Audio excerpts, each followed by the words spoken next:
नमस्कार दोस्तों, फिर से हम आ गए हैं लेकर क्लास 5 के अध्याय 12 चैप्टर है, जिसमें लिखा है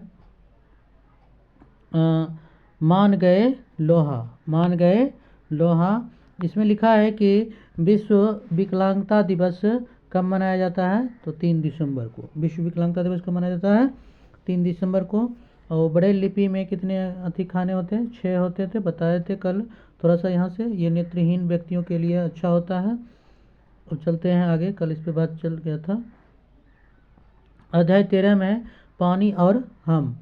पानी और हम। पानी कहाँ से लाते हैं, तो कुआं, नल, हैंडपंप, नहर से। बिहार में भयंकर बाढ़ आई थी 8 अगस्त 2000 या 18 अगस्त 2008 को आई थी। अब चलेंगे 14 में है सूरज एक काम अनेक। सूरज एक काम अनेक। सौर कुकर, सूर्य के ताप से खाना बनाना, जानबे करते हैं, ये सब बताए हुए थे कल। तो अब आगे चलेंगे, अध्याय 15 चलेंगे। अध्याय 15 में है हमारा जंगल। वाल्मीकि राष्ट्रीय उद्यान में बाघ का मुख्य रूप से संरक्षण किया जाता है। हिरन पौधा खाता है और बाघ हिरन को। अगर बाघ खत्म हो गया और हिरन की संख्या बढ़ जाए तो क्या होगा? पेड़ों की संख्या में कमी आ जाएगी और पर्यावरण संतुलन बिगड़ जाएगा। मतलब कि एक प्राणी जो है दूसरे प्राणी पर निर्भर रहता है, यही जानकारी इसमें देना।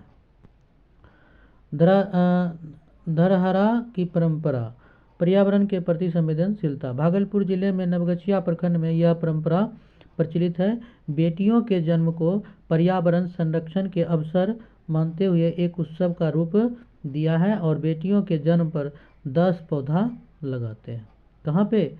भागलपुर। कहाँ पे? भागलपुर के नवगछिया प्रखंड में। वहाँ पर बेटी का यदि जन्म होता है तो वहाँ पर क्या पौधा लगाते हैं, तो 10 पौधे लगाते हैं बेटियों के जन्म पे। अध्याय 16 है चलो सर्वे करे। इससे एग्जाम पॉइंट से कुछ बात नहीं है। अध्याय 17 में भी है रामू काका की दुकान, इसमें भी कुछ बात नहीं है।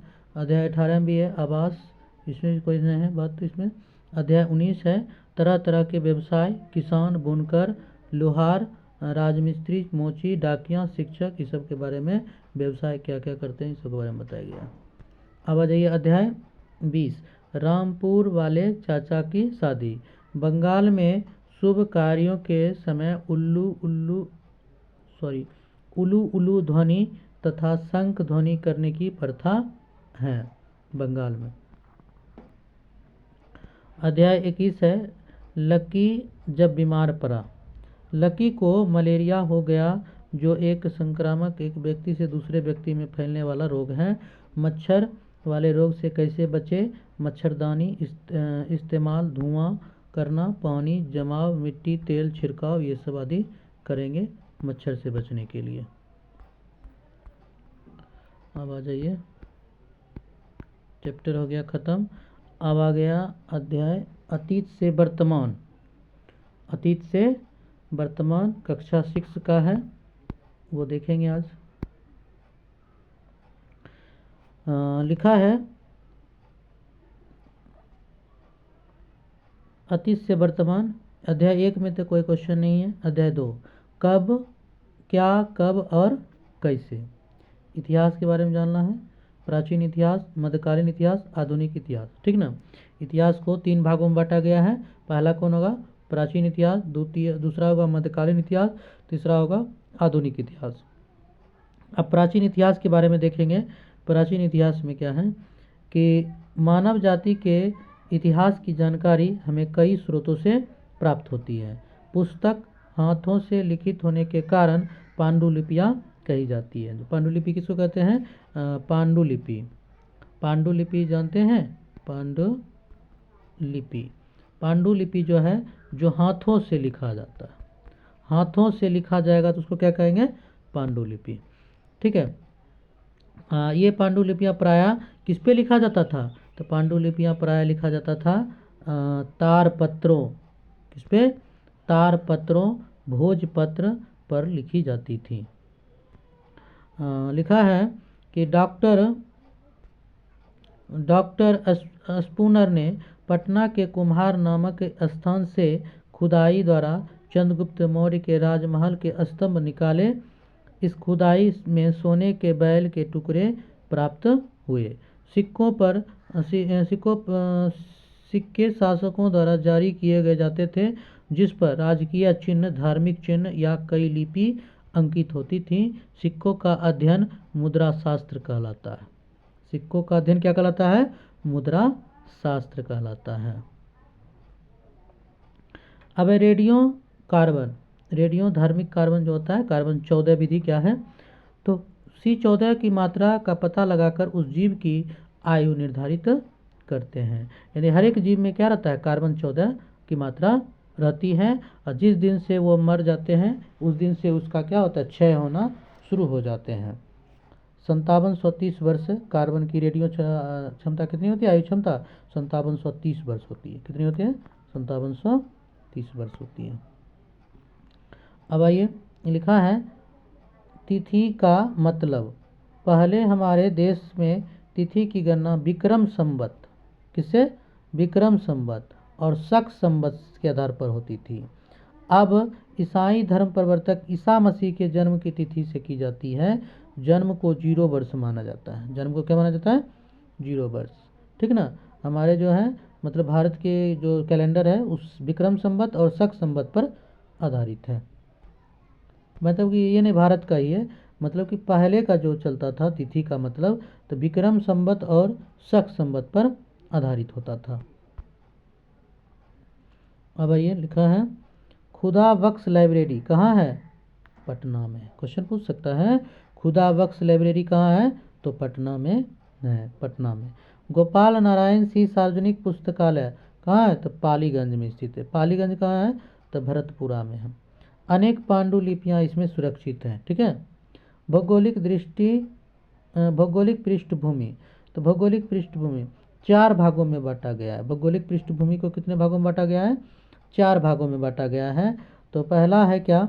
उत्तर के पर्वतीय प्रदेश जो तराई के जंगलों से प्रारंभ होकर हिमालय के शिखर तक फैले हैं। इसमें कश्मीर, कांगड़ा, कुमायूं तथा सिक्किम के प्रदेश मिलते हैं।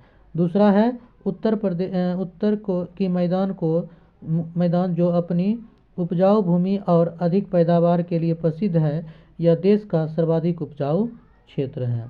तीसरा है दक्षिण पठार के अंतर्गत उत्तर में नर्मदा ताप्ती बहती है।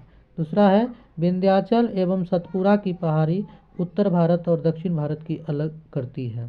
क्वेश्चन पूछेगा विंध्याचल और सतपुरा की पहाड़ी किसको अलग करती है? तो उत्तर भारत और दक्षिण भारत को अलग करती है। ऐसे भी पूछ सकता है उत्तर भारत और दक्षिण भारत को कौन पहाड़ी अलग करती है? तो विंध्याचल और सतपुरा की पहाड़ी। चलिए अब आ जाइए। लिखा है सुदूर दक्षिण के मैदान में गोदावरी, कृष्ण तथा कावेरी उपजाऊ डेल्टा प्रदेश है। अब आइए अध्याय दर्रा के बारे में कुछ। दर्रा है पहाड़ियों के बीच संकरे रास्ते को दर्रा कहते हैं। पहाड़ियों के बीच संकरे रास्ते को क्या कहते हैं? दर्रा कहते हैं। कब? उत्तर पश्चिम पाकिस्तान की सीमा और अफगानिस्तान के काबुलिस्तान मैदान के बीच हिंदकुश के सफ़ेद कोह पर्वत श्रृंखला से बोलन पाकिस्तान में बलूचिस्तान का एक प्रमुख दर्रा जो क्वेटा को जैकोबाद से जोड़ता है। विंध्य के दक्षिण एवं ब्रह्मगिरी स्थल पर लगभग 3000 साल पहले लोगों ने महापाषाणी संस्कृति का विस्तार किया। महापाषाणी संस्कृति मृतकों को दफनाकर उसके चारों ओर तरफ बड़े बड़े पत्थर गाड़ दिए जाते थे। कोहलडिब्बा में एवं चोपानी मांडो ऐसे स्थल है जहां सबसे पहले चावल उपजाने का प्रमाण मिला है। देखिए क्वेश्चन पूछ सकता है चावल उपजाने का प्रमाण सबसे पहले कहाँ से मिला है? तो 2 जगह कोल्डिब्बा और चोपिनामांडो। ठीक ना? ऐसे स्थल है जहाँ पर चावल उत्पादन का प्रमाण मिला है।